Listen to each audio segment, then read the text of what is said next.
ब्रह्मा जी द्वारा शिव तत्व का वर्णन। ब्रह्मा जी ने कहा, हे नारद, तुम सदैव जगत के उपकार में लगे रहते हो।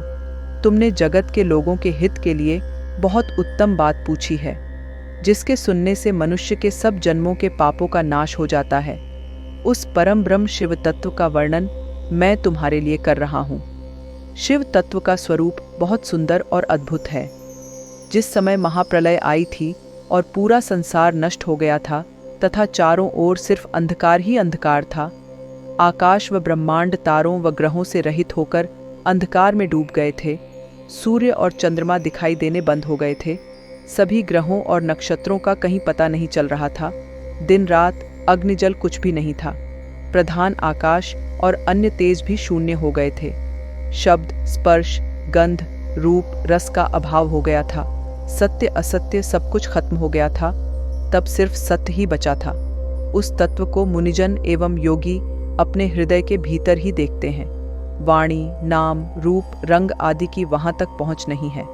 उस परब्रह्म के विषय में ज्ञान और अज्ञान से किए गए संबोधन के द्वारा कुछ समय बाद अर्थात सृष्टि का समय आने पर एक से अनेक होने के संकल्प का उदय हुआ। तब उन्होंने अपनी लौला से मूर्ति की रचना की। वह मूर्ति संपूर्ण ऐश्वर्य तथा गुणों से युक्त, संपन्न, सर्वज्ञानमयी एवं सब कुछ प्रदान करने वाली है। यही सदाशिव की मूर्ति है। सभी पंडित विद्वान इसी प्राचीन मूर्ति को ईश्वर कहते हैं। उसने अपने शरीर से स्वच्छ शरीर वाली एवं स्वरूप भूता शक्ति की रचना की। वही परम शक्ति प्रकृति गुणमयी और बुद्धित्व की जननी कहलाई। उसे शक्ति, अंबिका, प्रकृति, संपूर्ण लोकों की जननी, त्रिदेवों की माता, नित्या और मूल कारण भी कहते हैं। उसकी 8 भुजाओं एवं मुख की शोभा विचित्र है। उसके मुख के सामने चंद्रमा की कांति भी क्षीण हो जाती है। विभिन्न प्रकार के आभूषण एवं गतियां देवी की शोभा बढ़ाती हैं। वे अनेक प्रकार के अस्त्र शस्त्र धारण किए हुए हैं। सदाशिव को ही सब मनुष्य परम पुरुष, ईश्वर, शिव शंभु और महेश्वर कहकर पुकारते हैं।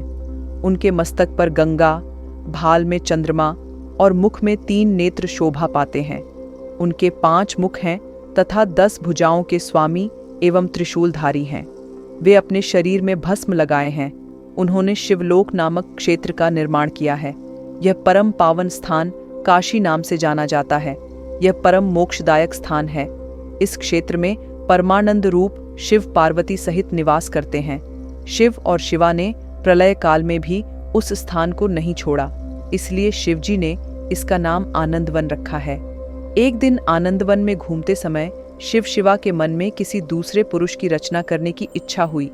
तब उन्होंने सोचा कि इसका भार किसी दूसरे व्यक्ति को सौंपकर हम यहीं काशी में विराजमान रहेंगे। ऐसा सोचकर उन्होंने अपने वामभाग के 10वें अंग पर अमृत मल दिया, जिससे एक सुंदर पुरुष वहां प्रकट हुआ, जो शांत और सत्व गुणों से युक्त एवं गंभीरता का अथाह सागर था। उसकी कांति इंद्रनील मणि के समान श्याम थी। उसका पूरा शरीर दिव्य शोभा से चमक रहा था तथा नेत्र कमल के समान थे। उसने हाथ जोड़कर भगवान शिव और शिवा को प्रणाम किया तथा प्रार्थना की कि मेरा नाम निश्चित कीजिए। यह सुनकर भगवान शिव हंसकर बोले कि सर्वत्र व्यापक होने से तुम्हारा नाम विष्णु होगा।